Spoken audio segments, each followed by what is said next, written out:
If you play GTA 5, I wouldn't recommend purchasing the new 50-car garage. Instead, you should buy some of these garages, and here are a couple of reasons why. To kick things off, it does cost a lot of money, $2,740,000, plus you also need to take into account there's upgrades that you have to purchase. Just the accent colors cost about $75,000 each, and if you wanted to change the overall design of the floor, it could start from $150,000 and range all the way up to over $200,000, and that is per floor. So if you customize all of these floors, you're going to be spending right around $3.5 million, maybe a bit more, maybe a little bit less. It all depends on your preferences. We move over to the other garages though, the ones that only cost $100,000 up to about $200,000 each. Obviously, those are just basic 10-car garages with no customizations. But in reality, you could actually buy a whole lot of these garages instead of purchasing that 50-car garage. I believe it'll cost you about $765,000 to buy the 5 cheapest 10-car garages. They're all located in the city as well, and some of them are actually fairly close to some locations that might be of interest to you, like the ones on Popular Street are very good, and like I said, they're dirt cheap.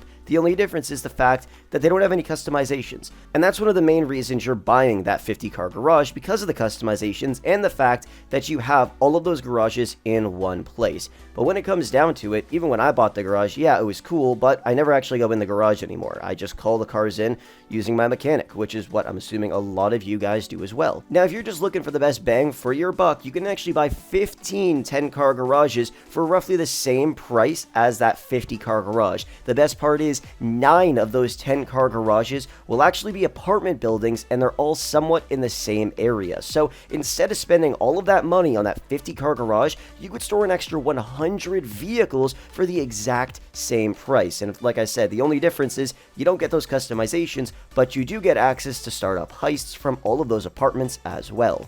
At the end of the day, it's your decision. Think about what is better for you. Would you rather have 50 cars stored in one spot with some garage customizations, and you gotta spend a fair bit of money for that? Or are you just looking for somewhere to store some of your cars? Because if you are, you clearly know the better option. 100 spots to store your vehicles more, and the only difference is they're kind of all over the city. But like I said, you're most likely going to be calling in all of your cars through your mechanic, and maybe 10% of the time you'll actually be going over to your garage and maybe organizing them and some other stuff. But is it really worth that extra money for the 50-car garage when you could get a whole lot more out of the other garages in GTA Online? Anyways, that is going to wrap the video up. Let me know what you guys think of it down below, and you never know. If Rockstar decided to make the 50-car garage a whole lot better with a cool interior and you could see all 50 cars in one spot, then I would say it's worth it, because it's freaking awesome like that. But they're just basic 10-car garages with some customizations. That's pretty much it, and you're spending a whole lot more money than you have to.